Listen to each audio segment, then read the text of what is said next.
Gratitude is your expression of acknowledging the oneness of the universal energy working in cooperation with your desires. Let's look at the nature of gratitude. Gratitude is the complete and full response of the human heart to everything in the universe. It is the absence of feeling alienated or separate.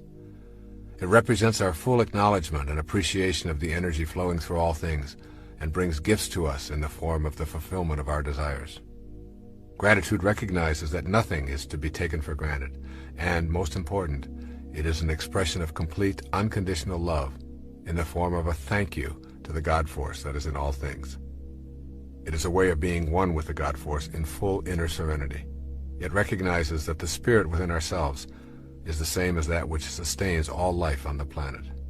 Gratitude then represents the whole of ourselves. When we feel grateful and give thanks, sending out this kind of loving energy to the world in the same fashion that we did when we were asking for our heart's desire to be manifested, we feel complete. Gratitude allows us to feel more connected to that for which we are grateful. Gratitude acknowledges that we are the recipients of the generosity of others, of life, and of the universal spirit. Gratitude contributes a loving response to the whole of creation and to your relationships with creation. That relationship illustrates for us how interconnected and interdependent everything is, including the manifestations in our lives. When we understand the nature of gratitude, we can more clearly identify those things within ourselves that are obstacles to practicing gratitude. Gratitude is an inner process.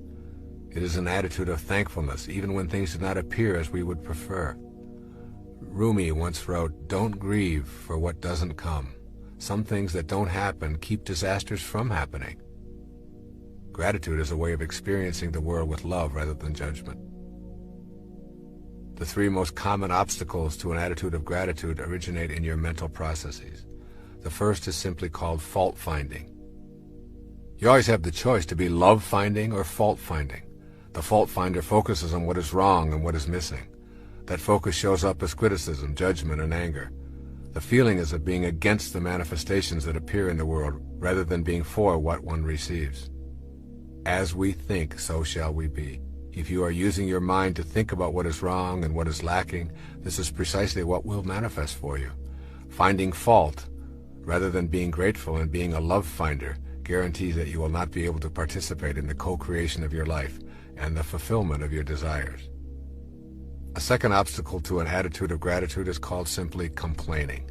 The complainer always feels shortchanged and deprived and consequently becomes envious and bitter toward those who seem to have been blessed with what is missing in his or her own life. The inner experience of complaining leads to being angry at the universal source that seems to have denied you the benefit of its infinite supply. Complaining is an expression of the absence of love in your inner world.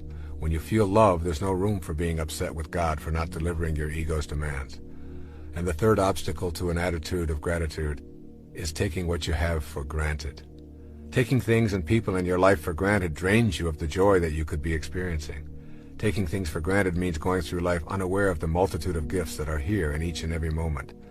Think of the activities and experiences that would be missed if they suddenly disappeared. Remind yourself that there are no ordinary moments. Kicking a ball around with a child, watching the shape of the clouds in the early morning, or hearing the sounds of the seasons, saying goodnight to a loved one. Every single experience is an opportunity to experience gratitude, or its opposite, ennui. It is also a choice. Strive to be alert to being a love finder. Sleepwalking through life is a choice to impede the gratitude that is necessary for you to become a manifester. If you take everything for granted, you will never be able to see the clues that will give you the impetus to take action on your desired manifestation. The appearance of the right person or the unexpected gift will be greeted with a shrug and a disinterest, which will prevent you from receiving its blessings. Be awake and fully appreciative of everything and everyone. And here appreciation and depreciation need to be understood. When we depreciate something, we devalue or diminish its worth. We depreciate things or people by expressing disapproval or dislike.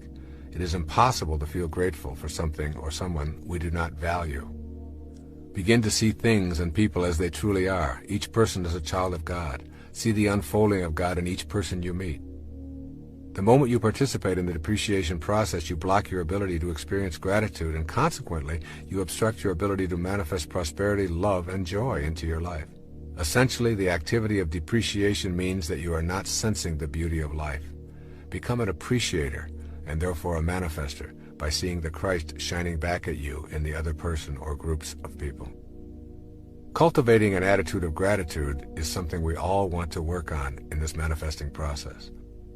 Make the shift to being grateful for all that you are and all that you have, and you will facilitate your ability to manifest into your life the essence of all that you desire. Develop an awareness of yourself as a recipient rather than as a victim. Be thankful and avoid complaining as much as possible. Catch yourself as you are about to find fault with someone or some condition. Then, instead, find something to say that reflects a willingness to be a love finder. Give yourself a specific period of time to practice avoiding complaining and fault-finding, perhaps 30 days.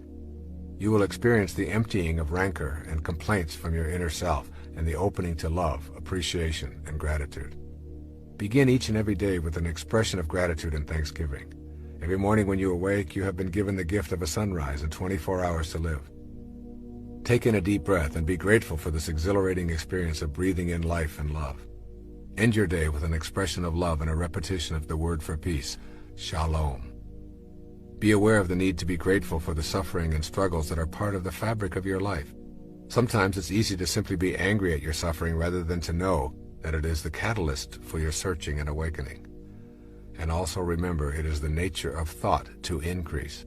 The more your thoughts are centered on what is missing, the more deficient you feel and the more complaints you will utter. Similarly, the more you practice gratitude, the more you are thankful and appreciative of all that life provides, and the more you feed your experience of abundance and love. Thank you, God. I see you working in my life, and I acknowledge with love my appreciation for all that you bring to me.